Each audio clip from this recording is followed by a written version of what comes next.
I don't need or want a financial advisor. I don't have any money. Well, you're never gonna. Yeah, if you don't get right, you gotta start somewhere. All right, welcome to the 19th episode of the American Dream podcast. This week we have Gabe with Northwestern Mutual.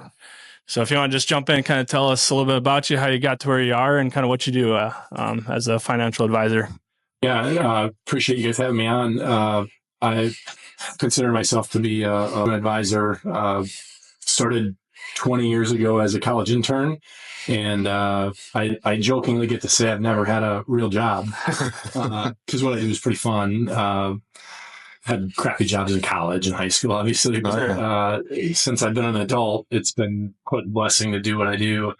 And a lot of what we do is we work with either mostly salespeople and business owners, really helping them create a plan for their wealth building and their financial security planning.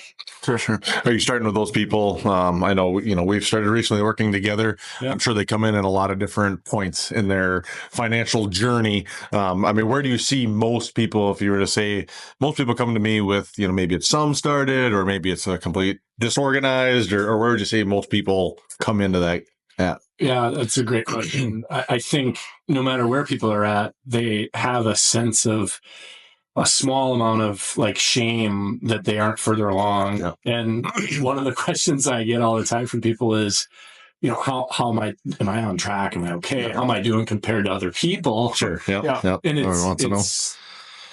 I will answer that question for people most of the time, but then what I often will do is redirect them toward their goals, really, and what their plan is and what their vision is for their family. And that I think is helpful, and almost inevitably what we'll do pretty early in a relationship is we'll create a projection for them, right? Sure. An example of a math model where if you keep doing what you're doing and this happens along the way, then here's where you end up. And I think that can be very comforting for people, even if they're behind on their goals, because then with our help, we can track out an example of, okay, if you bite off this much now, you bite off this much next year, you bite off a little more next year, all of a sudden in, let's say 5 years, maybe we have you fully on track. And then at least they have a path to follow, a path to run on. And I think that can be very comforting for people to just, all right, I got someone to help me with it, and I know what to do next. Sure. And all the details. Just for me, I know it was a huge eye-opener, just all the different details that there are, right? You don't even realize some of the things or where you're at or even which direction to go. Investing and wealth management, that's a pretty broad spectrum, right? There's a lot of different options to fulfill those based on people's goals and things they got. Kind of up and cooking. So, well, and then sometimes people will it's like when you WebMD a symptom. Yeah. Right? All of a sudden, you have a hip block. Now I have brain cancer. Yeah. Dang, like that. Yeah. How'd that happen? Yeah. But often there's so much complexity in the financial world that people trying to do it on their own feel a lot like that person trying to armchair quarterback their symptoms. And that then adds more anxiety and more frustration. And now it's like, well, I'll just throw my hands up and keep it in the coffee can. I don't know. Yeah. And not do anything. Taking it back a little bit, I believe you're from northern Minnesota, correct, originally? Yeah. And you've talked a lot about, Rochester being your home now and really making it feel homey. Where you guys at, you and your family. I have a couple of young kids and kind of embracing that community aspect. What about Rochester has been homey? Has it been just the relationships? Has it been just the community? Yeah, it's funny when you say young kids. I'm almost done doing laundry at this point because I can't tell who's between my wife and my daughter, which is a scary thing to get to. So she's 12, so not young anymore, really. Sure. But nonetheless, feels like, just yesterday that we moved here, which was now over 9 years ago. Yep. So I think what people who know me best would know is that I'm at heart a small town kid, right? And you hear it all the time. People say Rochester, Minnesota is a really, really big small town, right? And that's part of what I love about it. And Cole, you've been to our place. We got, what feels like, a little slice of heaven there where it's for sure in the country kind of, but you have all you don't even go on gravel to get there. Right? Yep. So that feels right to us and close to a lot of good stuff. I think the one thing, if I could, just wave a magic wand and change about the area is just that there would be more lakes, right? I grew up in the heart of it. In the heart of it. Literally, our conference, our high school conference, was called the Heart of the Lakes Conference. Sure. And so that's what I probably miss the most, but otherwise it just feels great, right? You drive out of town any direction and it's farmland, it's, woods, it's beautiful views. And I love that because, being outside is a passion of ours. Sure. What's been one of the biggest ways for you to like connect and network, coming into a newer area, being here 9 years now, starting a business and doing all that. There's a lot of things to overcome kind of, jumping into a new area like that. What's been one that really stood out that really kind of helped you network and get above? Yeah, that's a great question. For me, it's always easy to, it seems to work best if I'm just doing things I'm having fun with. Sure. Right. So one of those things is golf. I love playing golf. I love to hunt too. Hunting has not been as much of an opportunity to find. I'm trying not to be seen or found for sure. if you're doing it right. But golf has been a very fun way for me to meet people, especially, in the business community, in the sales world, right? Sure. And I have a joke that I use, but it's kind of not a joke you've heard me say this probably. Our favorite clients are nice, fun, rich people. Yeah. And you don't have to be all three, but you at least have to be two. Yeah. And you find a lot of those people on the golf course. Sure. And then more in the last 2 years probably, since we've had what we've felt like is more of a church home, volunteering here and there, doing what I can to volunteer there. That has actually also led to some opportunities that I didn't think were going to be business opportunities, but have been. Just being involved in the community and putting your face out there and. Exactly right. Yeah. And without necessarily doing it for the reason of it being business, but then having that eventually just inevitably pop up. And the other thing, this is kind of an odd thing that I do. I have this core belief that I think was instilled in me early on in our industry, in my career, that anyone who I'm writing a check to, right, anyone who I'm doing business with, they're going to at least get asked, right, to have a conversation about what I do. And so just earlier today, I called the guy over in Wisconsin Rapids who we hired to open our pool at our cabin for the summer. And sounds like he has someone he's kind of dealt with, but was very open to a conversation. And at this point, I just say, when I call him, I say, hey, I assume you probably have someone you deal with, but it is also my job to call and ask. Yeah, right? Simple as that. And then you just let it be. And, we talked a little bit, and it sounds like next time we're around, we'll get together. But who knows, right? Yeah. If there's opportunity to work together, great. If there's alignment, great. But I've just made it a habit over the years of doing that. Yeah. And it's crazy how many people I've had that conversation with where it's like, wow, I'm actually really glad you called. Yeah. I have a pile of stuff that I'm thinking about. I don't know how to deal with. Yeah. And even the people who you don't ever get a meeting with or who don't ever become clients, they're still usually appreciative you made the call, as long as you do it in a forthright way, as long as you do it in a way that's easy to receive. Yeah. I saw that you mentioned like having value relationships and true relationships over like transactional relationships. Yeah. Touch on that a little bit, how like having a true heart-to-heart relationship versus just trying to cash that paycheck, how that's helped you stand out. Yeah, another thing that I think I learned early on in my career is that the value is in the relationship, right? And that's where all the value and the revenues drive from over time. And so, constantly having that be front and center is, I think, has become natural. It probably isn't at the beginning, when you're just trying to figure out how you make a living doing this. Get out there, you gotta make money, but it's tough. Yeah, exactly right. So one of the other things that I hope at least you would know if you know me well is that I do my best to be very authentic, and I value authenticity in others. And I think some of that's where the relationship matters so much, is that if the relationship's good, you kind of get through anything, right? Yeah. You can deal with anything. And I think all of our clients, especially all of our best clients, they know that we can't just magic wand the market. Right? We can't just make it go up. Right? If I figure it out ever, I'll let everyone know. But I think knowing that we're a team and that we're in it together, and that we're there to help the client get to their goals, just kind of relieves a lot of the pressure that can sometimes be in those conversations otherwise.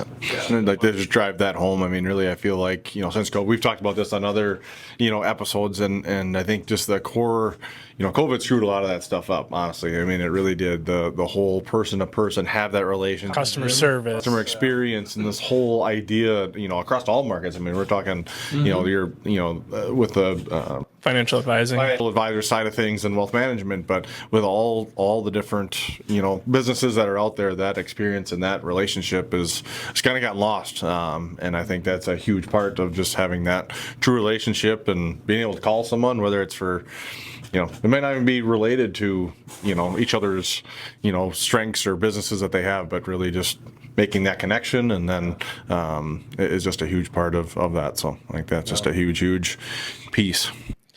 How is success and having like strong relationships? You mentioned in some of the answers you filled out that those kind of go hand in hand. Surrounding yourself with good people, watching them succeed, and then kind of feeding off of that. How has that helped you, with your business as well? Yeah. I say this jokingly, but it's also true. It's easy to hire good people, and it's easy to hire people around you when you have a very narrow skill set like I do, which also is code for I'm not very good at much. Yeah. But what I'm good at, I think I'm pretty good at. Yeah. So we're at, we have 4 people on the team now. We'll be building to 5 very soon, which is really exciting. And then probably 6 not that long after that, just because these things kind of go in a domino effect sometimes. And the more people you have on a team that are client-facing, the more people you need behind the scenes. Mm-hmm. So and this kind of goes back to relationships too, what I think we see a lot of people, what I observed a lot of people in my industry doing, outside of Northwestern Mutual mostly, but sometimes within, is these advisors, they might build up to 300 or 400 households, right? And that might be all they really serve. And then they have, one maybe full-time or even 3/4 time admin person, and that's really it. And then they just hover there, right? They just kind of hang out there. And for various reasons, that has never felt right to me. It's felt right to continue to build, continue to grow, continue to find more people, continue to serve more people, and then backfill behind the scenes to continue to serve and service those clients. And so that's the model we're running on.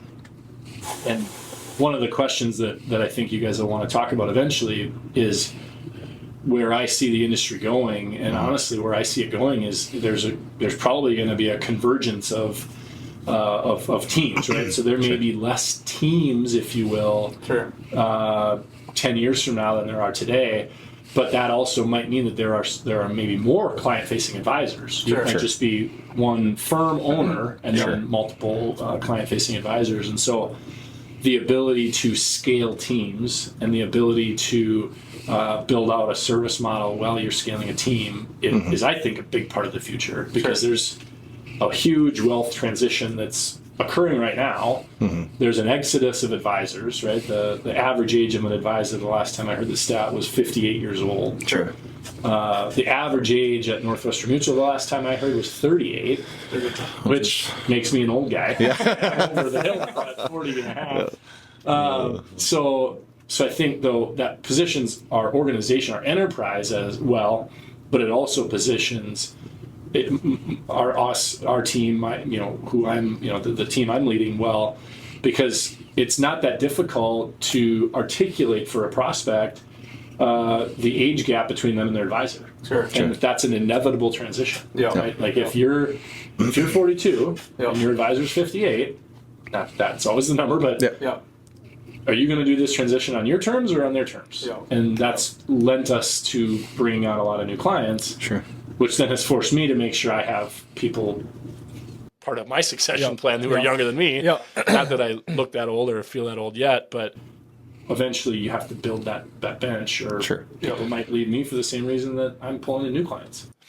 What's it been like kind of growing the team and delegating, and how has it been handling, everybody, us being business owners as well? It's like everybody wants to talk to us all the time, but sometimes it's not always possible. There's not always that many minutes in the day. So how has it been kind of delegating and kind of navigating those waters of building that team and, getting the trust in the customers as well to deal with some of your members? Well, as far as any administrative task, I would argue that maybe one of my superpowers is delegation. If it's something I actually heard someone say this recently. They called it weaponized incompetence. Sure. Like, I don't know how to nice do that. term. So although I don't do that with like the dishes or anything like that at all. Never, right?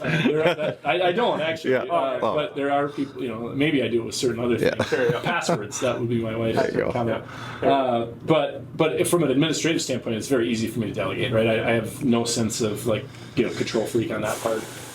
The client relationships part, that's meaningful, right? And that has been, I did some of that wrong early on because I was in different versions back when I was still up in the Twin Cities, was still trying to climb kind of the management or leadership ladder at the time. And so I was kind of trying to find more time for myself in a day. And as a result of that, I was kind of not partnered up, but shared some clients with just other advisors who just didn't make it. They just didn't stay around long enough. Yep.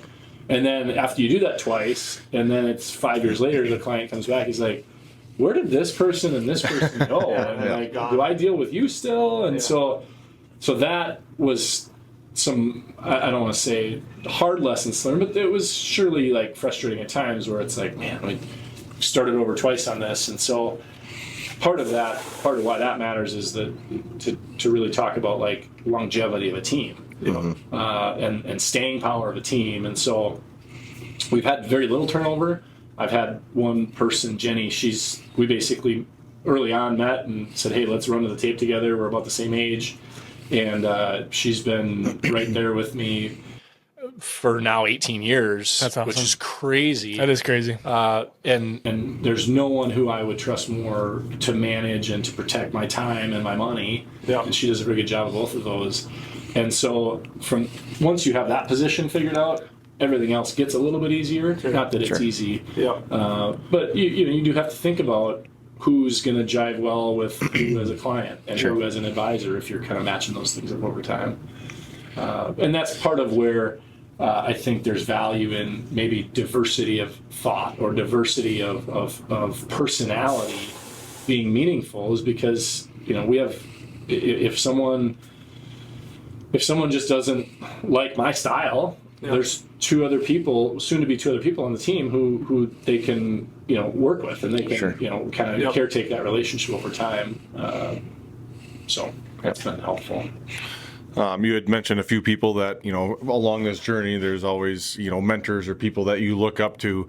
Talk a little bit about how you even got in the room with them or how you built that relationship, because, as a young business owner, them are always, it's always timid, if you will. They come in and go, I'm the new guy, and, looking for those mentors, and then kind of how they've helped shape your direction to kind of get where you are today and where you're kind of going. Yeah. Well, I used to say that I had that I owned a business in college, but really all I did was I owned some soap and some buckets and some scrubbers, and I washed boats in the St. Croix River. Sure. So it was kind of, I was self-employed, right? And it was, sales and self-employed role. And that was kind of when I realized I was never probably going to work for someone else necessarily, even though obviously we work for our clients. Yeah. But that was when I realized, all right, I'm going to probably do something on my own. And through that, through doing that, I actually met our, at that time, managing partner, Tim Bohannon. And he literally one night on the beach, while we're all hanging out having a big party, called me over and said, hey, I think you should check out, Northwestern Mutual's internship. I didn't really have any clue what it was. My mother was kind of in the industry similar to what we do at the time, and she had good things to say about Northwestern Mutual, thankfully. And I just knew Tim, and I respected him a ton. Sure. He was super gracious. He was always in a great mood. And he seemed like he had plenty of time to do like leisurely things, right? To be on his boat and to play golf and do these fun things.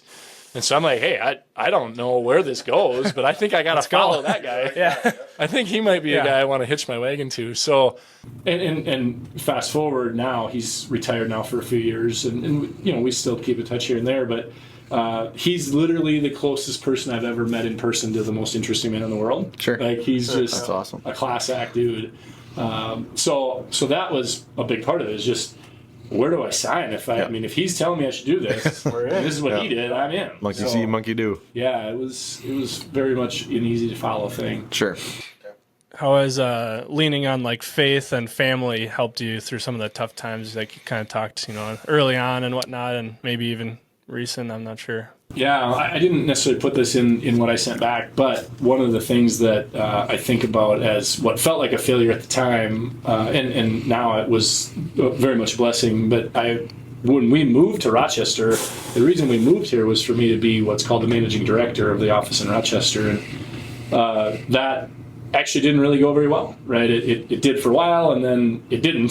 Sure. And so I did that for 5 years, and then resigning that role and going back into what I realize now is what I always should have been doing, which is just working with clients. Yeah. Sure. Which I always did at least part of the time. That kind of felt like a little bit of a failure at the time, but looking back, I feel like it was all for the right reasons. Right? All blessing in disguise. A blessing in disguise for sure, and you just don't know until further down the road, right? That's why we aren't supposed to lean on our own understanding, right? Yeah. That's why we're supposed to have a belief in something higher and God's understanding of things. And so that felt messy at the time. It felt like I was, and I actually did get to step down on my own terms and all that, but. Sure. It wasn't what the plan was from the beginning. You almost felt a little defeated, and and now it's like, well, who cares? I wasn't supposed to do anything. But in the moment, it felt tough. No, I think that's a good note to always keep moving forward and follow that direction, because sometimes there are you step over where you think you should go, or maybe it's the title or whatever you may be seeking that you have, and sometimes there's just a better plan and following that pathway.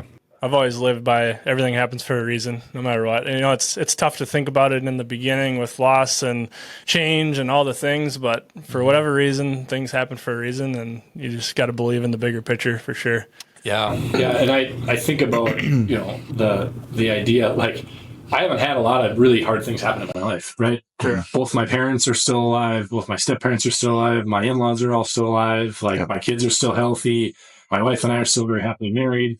Like, we haven't had a dog die. Like, life's pretty good. Yeah. So part of me, I don't think about this often, but like, man, I better be ready for when the other shoe drops at some point, because obviously eventually those things will happen. But I feel so fortunate, because, you almost feel like you're living in a dream in one way that none of that stuff has even, popped up yet. So. Yeah.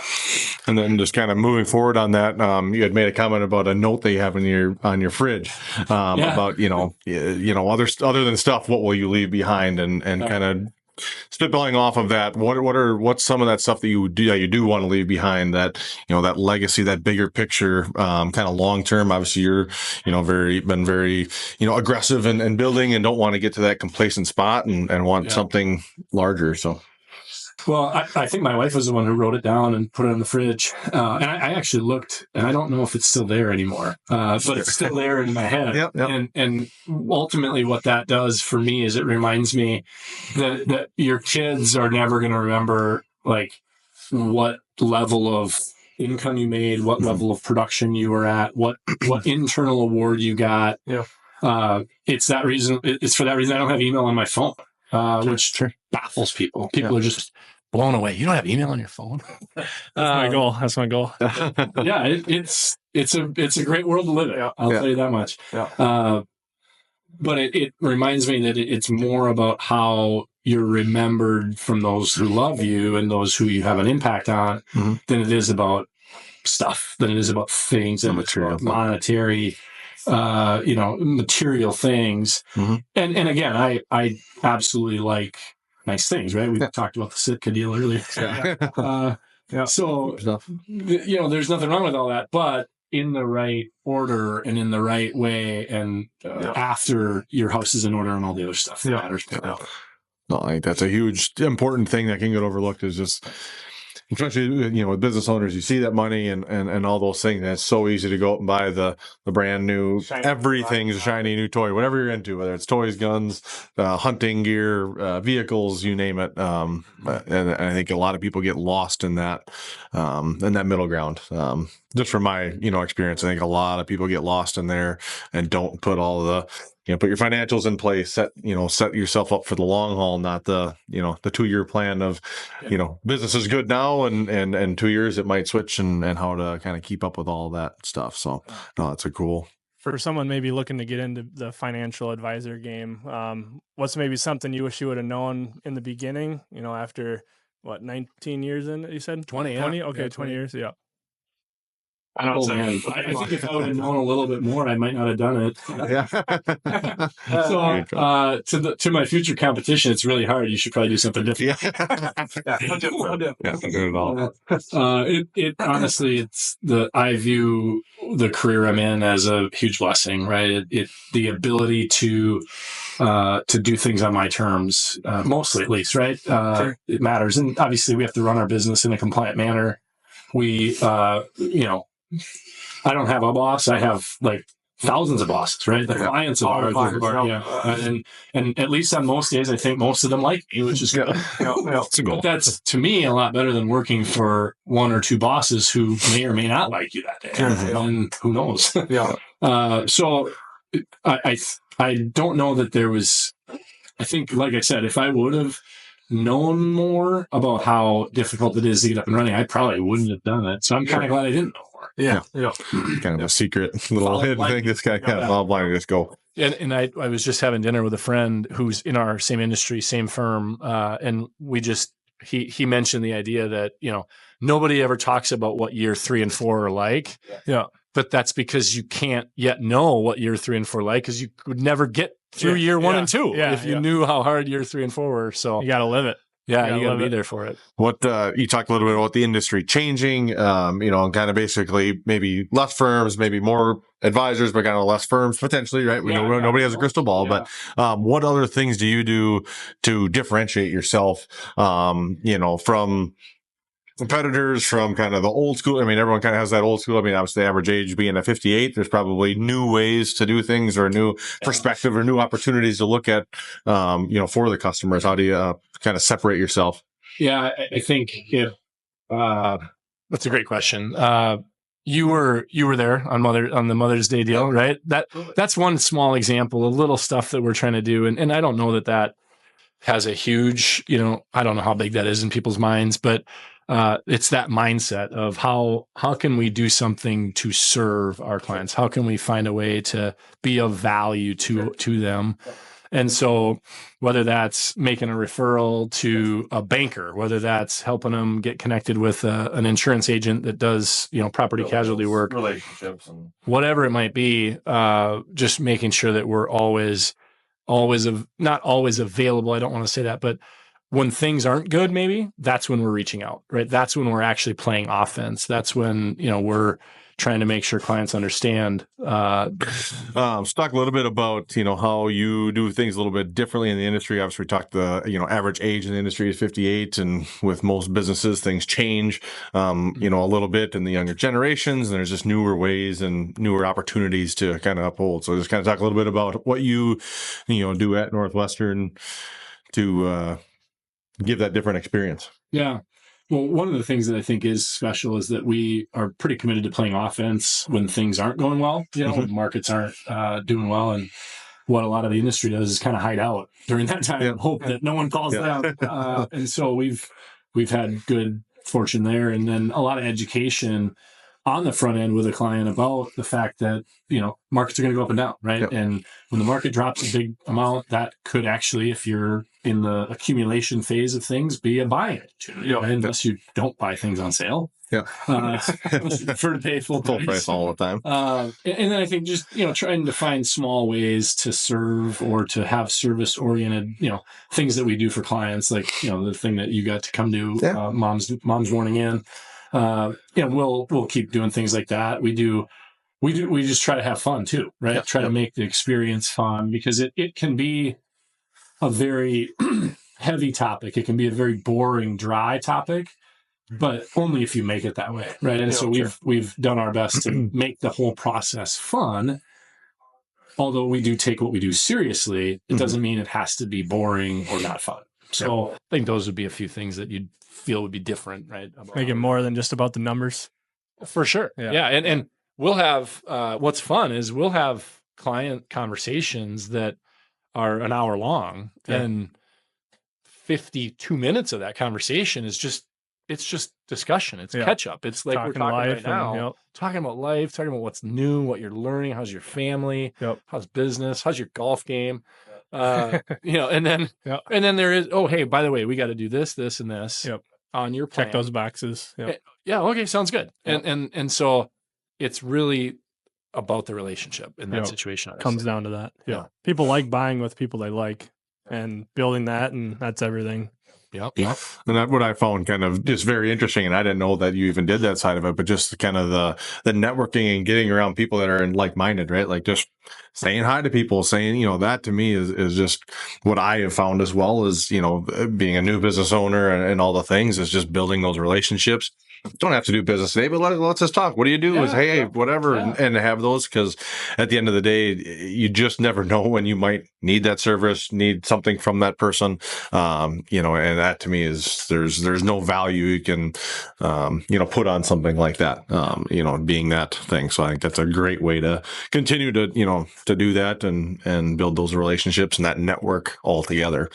Yeah, and you never know, right, where things are going to lead. You never know how paths are going to wind and things are going to change. And, I've had, people who who I had met 10 years before that, years later come back and it's like, oh, hey, now the timing is different. And now it's time I need some help with some of this stuff. And you just, you never want to be, you don't want to be that guy, right? The guy who's always, hassling people with business.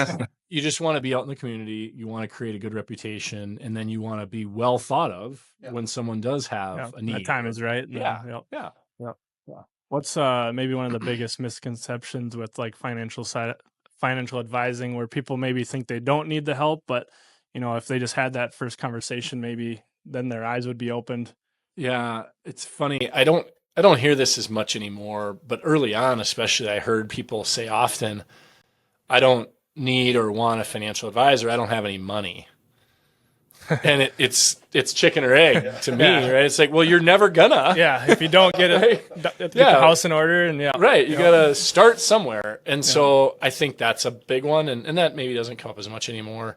But the other thing that I think is a funny misconception is that I tell people all the time, this is really not how it works, but I think that inevitably probably 10% of our clientele has this perception that I'm essentially like Wall Street, like the guy in Wall Street. Like like I'm in my office and I'm literally picking penny stocks and shouting into the landline phone.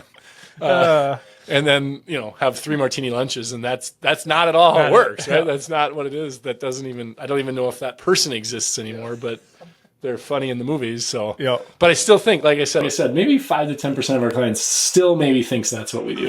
Sure. That's crazy. Yeah. You mentioned a little bit too of like struggling with that identity.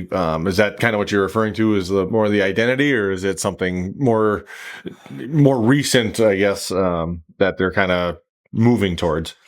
Yeah. You mean like in terms of clients? What do you? I think identity, like your firm's identity, like what a financial advisor is, what is a wealth management, how is that how is that identity changing? For folks like or basically why are the firms coming together unless people are leading the firms instead of having a lot of firms? Well, I think there's. Maybe the numbers aren't quite exactly this, but I do believe that roughly 20% of the people in this world are meant to lead an organization. Sure. And the other 80% of the people are designed or want to follow someone or be on a team of someone who has a compelling vision and can lead. Sure. And I think part of it is that, for sure. And then I think part of it is just this idea that maybe I don't have to build this whole thing by myself. Sure. Right? Maybe I can be still doing what I want to do, still serving clients, but snapped into a larger team that's already up and running and has all the systems in place. Sure. Kind of a vertical integration type mentality type thing, which we see scaling. Yep. Okay. Yeah. Well, we are kind of wrapping up to the end of the episode here. We usually like to ask guests, what's one thing you live by, a quote or something motivational, something to get people up in the morning and get excited about the day. Yeah, that's, oh man. There's so many that come into my head, right? I think one thing that I do try to remember is that you're never you're probably never quite as bad or quite as good as you think you are when you're either in those peaks or those valleys, right? Sure. And just do my best to level all that out and take the good with the bad. But that idea that when you're feeling mentally beat up or when you're feeling down, like, hey, don't listen to too much of what you're telling yourself at that point. It's going to be okay. And then don't read too many of your headlines when things are going really well. Yeah, for sure. That's a good one to live by. Yeah, no, that's perfect. I think I would definitely recommend, Gabe for that side of stuff. We've built a great relationship, on those for anyone that's looking for that aspect or even has questions, about what that even means. I didn't know what it meant, quite frankly, when we started that whole journey. So appreciate you stopping out today, having the conversation, and hopefully sharing some light to other folks listening to the podcast. So yeah, it was fun. Thanks for having me. Yeah, absolutely. But remember, today's a good day for a good day.